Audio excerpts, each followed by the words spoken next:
मुंह में राम बगल में छुरी। भारत के अंदर नुक्कड़ गली चौराहों यहां तक कि आपस में सामान्य बातचीत में भी ये कहावत कहते हुए आपने लोगों को सुना ही होगा। लेकिन अब ये बात वैश्विक परिप्रेक्ष्य में भी बिल्कुल सही साबित होती दिख रही है।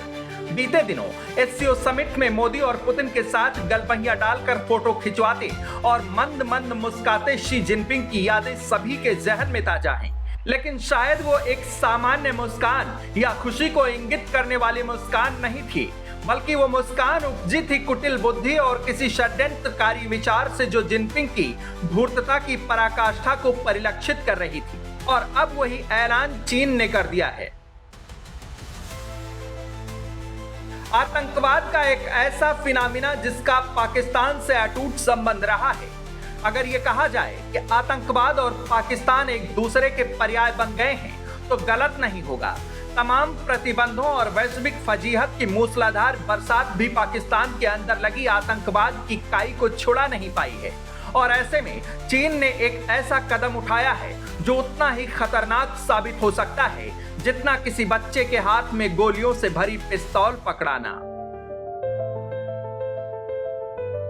दुनिया भर में आतंकवाद को लेकर पाकिस्तान की छवि कैसी है और पाक उसके लिए किस हद तक बदनाम है, ये बात किसी से छिपी नहीं है। और अब चीन ने पाकिस्तान को एससीओ के क्षेत्रीय आतंकवाद विरोधी ढांचे का अध्यक्ष बना दिया है। एससीओ मीटिंग में पीएम मोदी के साथ आतंकवाद के खात्मे को लेकर सहमति जताने वाले चीन ने ऐसा करके पूरी दुनिया को सकते में डाल दिया है। चीन का यह फैसला न केवल चौंकाने वाला है बल्कि हास्यास्पद भी है, क्योंकि खुद आतंकवाद स्पॉन्सर कर रहे पाकिस्तान को आतंकवाद विरोधी ढांचे का अध्यक्ष बनाने का मतलब वही है जैसे किसी जेल के कैदियों को ही जेल की चाबी थमाकर शांति की उम्मीद की जाए या फिर किसी चोर को शहर में चोरी खत्म करने की जिम्मेदारी दे दी जाए।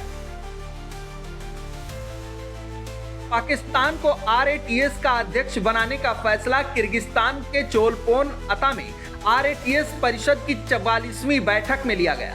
हालांकि ये एक क्रम है कि संगठन के हर देश को एक बार इस ढांचे की जिम्मेदारी दी जाती है, लेकिन पाकिस्तान को इस ढांचे की जिम्मेदारी मिलना हर तरफ से सवालों के घेरे में आता है, क्योंकि पाकिस्तान ही वो देश है जिसकी करतूतों की वजह से आज आरएटीएस की प्रासंगिकता लगभग नगण्य हो गई है। और चीन को भी संगठन का मुखिया होने के नाते इस तरह के संजीदा मुद्दे पर जिम्मेदारी दिखानी चाहिए थी।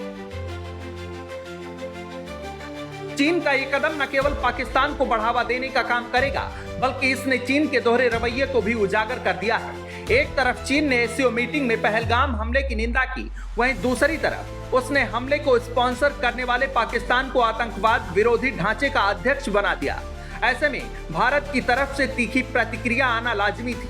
भारत के डिप्टी राष्ट्रीय सुरक्षा सलाहकार टीवी रविचंद्रन ने चीन के इस फैसले पर कटाक्ष करते हुए कहा कि पहलगाम हमले के स्पॉन्सर, ऑर्गेनाइजर और इसे फंडिंग देने वाले को जिम्मेदार ठहराया जाना चाहिए। उनका इशारा सीधे सीधे पाकिस्तान की तरफ था। वहीं चीन पर तंज करते हुए उन्होंने कहा कि हमें आतंकवाद को लेकर दोहरे रवैये से किनारा करना होगा। दूसरी तरफ चीन के इस फैसले का पाकिस्तान ने उसी तरह स्वागत किया है जैसे बार बार दुत्कार और डंडे की मार झेलकर घर से भगाया गया कुत्ता दोबारा रोटी देखकर पूंछ हिलाते हुए फिर उसी दर पर वापस पहुंच जाता है।